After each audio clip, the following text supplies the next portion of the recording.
Hi friends, എവർക്കും Kunjus കിച്ചണിലേക്ക് സ്വാഗതം. എല്ലാവർക്കും സുഖമെന്ന് കരുതുന്നു.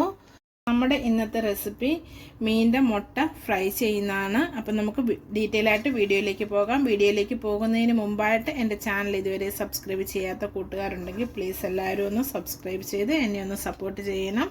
അപ്പം നമുക്കിനി ഡീറ്റെയിൽ ആയിട്ട് വീഡിയോയിലേക്ക് പോകാം. അപ്പം നമ്മുടെ മീനിൻ്റെ മുട്ട നമുക്കിനി ഒന്ന് കട്ട് ചെയ്തെടുത്തുകൊണ്ട് വരാം. നന്നായിട്ട് കഴുകി വൃത്തിയാക്കിയതാണ്. ഇനി നമുക്കിതൊന്ന് ചെറുതായിട്ട് ഓരോ കഷ്ണങ്ങളായിട്ട് കട്ട് ചെയ്തുകൊണ്ട് വരാം. അപ്പം നമ്മളുടെ പനിഞ്ഞിലൊക്കെ ഞാനിവിടെ കട്ട് ചെയ്ത് വെച്ചിട്ടുണ്ട്. നമുക്കിനി അതിലേക്ക് വേണ്ട മസാല ചേർത്ത് കൊടുക്കാം. അപ്പം ഞാനിവിടെ ഒരു 1/4 ടീസ്പൂൺ മഞ്ഞൾപ്പൊടി എടുത്തിട്ടുണ്ട്.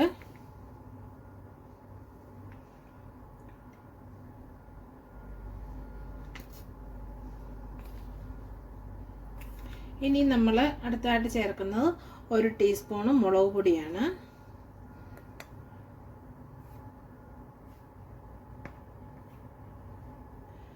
അര ടീസ്പൂൺ മല്ലിപ്പൊടി,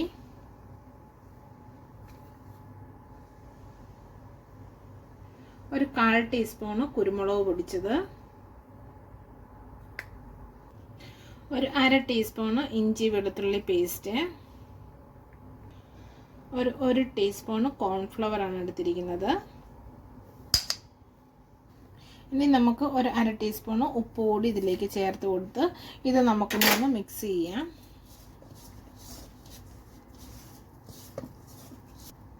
അടുത്തായിട്ട് നമ്മൾ ചേർത്ത് കൊടുക്കുന്നത് വാളംപുളി പിഴിഞ്ഞ വെള്ളമാണ്. ഒരു 2 ടീസ്പൂൺ നമുക്ക് ചേർത്ത് കൊടുക്കാം.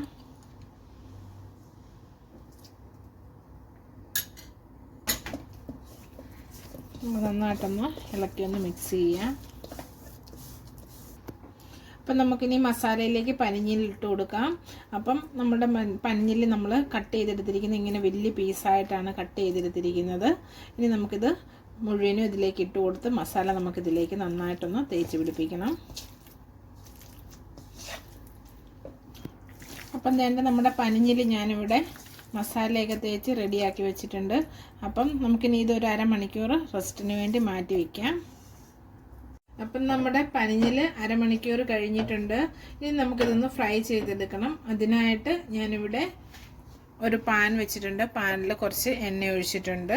ഇനി നമുക്ക് ഈ പനിഞ്ഞിൽ ഈ എണ്ണയിലേക്ക്, എണ്ണ ചൂടായിട്ടുണ്ട്, ചൂടായ എണ്ണയിലേക്ക് നമുക്കിത് ഓരോന്നായിട്ട് പെറുക്കി വെച്ച് കൊടുക്കാം.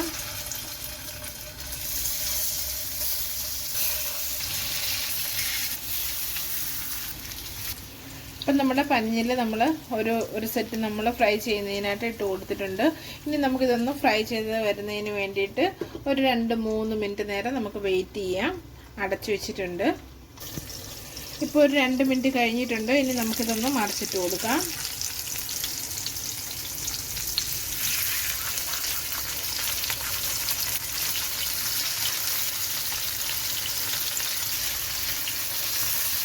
എല്ലാം മറിച്ചിട്ടിട്ടുണ്ട്. ഇതുപോലെ തന്നെ നമ്മൾ നേരത്തെ ഇതുപോലെ ഒന്നുകൂടി അടച്ചു വെച്ച് നമുക്ക് ഫ്രൈ ചെയ്തെടുക്കാം. ഒരു 2 മിനിറ്റ് കൂടി നമുക്ക് അടച്ചു വയ്ക്കാം. അപ്പം നമ്മുടെ മീൻ മുട്ട ഇവിടെ റെഡി ആയിട്ടുണ്ട്. നമുക്കിതിന് അപ്പം നമ്മുടെ മീൻ മുട്ട റെഡി ആയത് നമുക്ക് പ്ലേറ്റിലേക്ക് മാറ്റാം. നമുക്കിനി ബാലൻസ് ഇരിക്കുന്നതും ഇതുപോലെ തന്നെ ഫ്രൈ ചെയ്തെടുക്കണം. നമ്മുടെ ഫസ്റ്റ് സെറ്റപ്പ് നമ്മൾ വറുത്തെടുത്തു. ഇനി ബാക്കി കൂടി നമുക്ക് വറക്കാം. അപ്പം നമ്മുടെ പനിഞ്ഞിലെല്ലാം വേണ്ട വറുത്ത് കോരിയിട്ടുണ്ട്. നമ്മൾ ഇനിയും ആ സെയിം ഫ്രൈ പാനിൽ തന്നെ ഒരു 3-4 അല്ലി വെളുത്തുള്ളിയുണ്ട്, ഒരു ചെറിയ കഷ്ണം ഇഞ്ചിയുണ്ട്, ഒരു 4-5 അല്ലി കുഞ്ഞുള്ളിയുണ്ട്. നമുക്കിതിലേക്ക് ഈ സെയിം എണ്ണയിലേക്ക് ഇട്ട് നമുക്കൊന്നൊന്ന് വഴറ്റിയെടുക്കാം.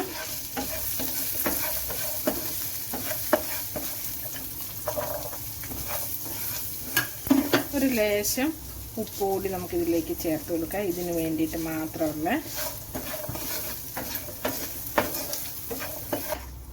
ഇനി നമ്മൾ ഇതിലേക്ക് ചേർത്ത് കൊടുക്കുന്നത് കറിവേപ്പിലയാണ്. ഒരു 3 തണ്ട് കറിവേപ്പില ഞാൻ എടുത്തിട്ടുണ്ട്.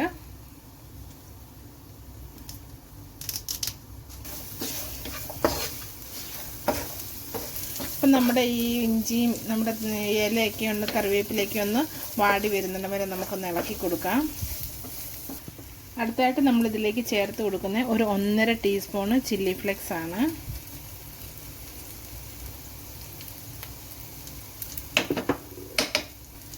നമ്മുടെ ഈ ചില്ലി ഫ്ലെക്സ് ഒക്കെ ഈ എണ്ണയിലൊക്കെ കിടന്ന് നന്നായിട്ടൊന്ന് മൂത്ത് വരുമ്പോഴത്തേന് നല്ലൊരു മണവും നല്ലൊരു രുചിയൊക്കെയാണ്. നമുക്കൊന്ന് നന്നായിട്ടൊന്ന് ഇളക്കി കൊടുക്കാം. കരിഞ്ഞു പോകാതെ ഇളക്കിയെടുക്കണം. അപ്പം നമ്മൾ ചേർത്ത് കൊടുത്ത ചില്ലി ഫ്ലെക്സ് ഒക്കെ ആണ്ട് മൂത്ത് വന്നിട്ടുണ്ട്. ഈ സമയം നമ്മൾ ചേർത്തെടുക്കുന്ന 1 കപ്പ് തേങ്ങാപ്പീരയാണ്. മുളക് മൂത്ത് ചുമയ്ക്കാൻ തുടങ്ങിയിട്ടുണ്ട്. ഫ്ലെയിം കുറച്ച് വെച്ച് വേണം നമ്മളിതൊക്കെ ചെയ്യാനായിട്ട്. അപ്പം നമ്മുടെ തേങ്ങാപ്പീരയൊക്കെ ഒന്ന് വാടി വന്നിട്ടുണ്ട്. ഈ സമയം നമ്മൾ വറുത്ത് വെച്ചിരിക്കുന്ന പനിഞ്ഞിൽ നമുക്കിതിലേക്ക് ചേർത്ത് കൊടുക്കാം. ഇതിലേക്ക് ചേർത്ത് കൊടുത്തിട്ട് നമുക്ക് നന്നായിട്ടൊന്ന് മിക്സ് ചെയ്യണം.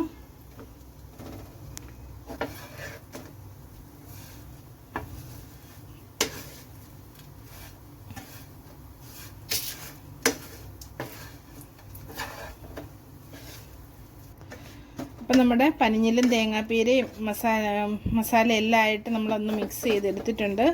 അപ്പം നമുക്കിനി ഇതൊന്ന് ഒരു 2 മിനിറ്റ് ഒന്ന് ലോ ഫ്ലെയിമിൽ ഒന്ന് അടച്ച് വെച്ച് ഇതിൻ്റെ എല്ലാം ടേസ്റ്റും മണവും എല്ലാം ഒന്ന് ബാലൻസ് ആയി വരുന്നതിന് വേണ്ടിയിട്ട് നമുക്കൊന്നൊരു 2 മിനിറ്റ് ഒന്ന് അടച്ച് വെച്ച് നമുക്കൊന്ന് വേവിക്കാം.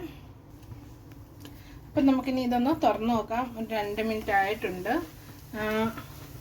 ആവിയൊക്കെ ഒന്ന് വന്നിട്ടുണ്ട്. നമുക്കൊന്ന് ഇളക്കാം. കരിഞ്ഞിട്ടൊന്നുമില്ല. കരിഞ്ഞു പോകാതെ വേണം. തേങ്ങ കരിഞ്ഞ് കഴിഞ്ഞ് കഴിഞ്ഞാൽ ടേസ്റ്റ് മാറും.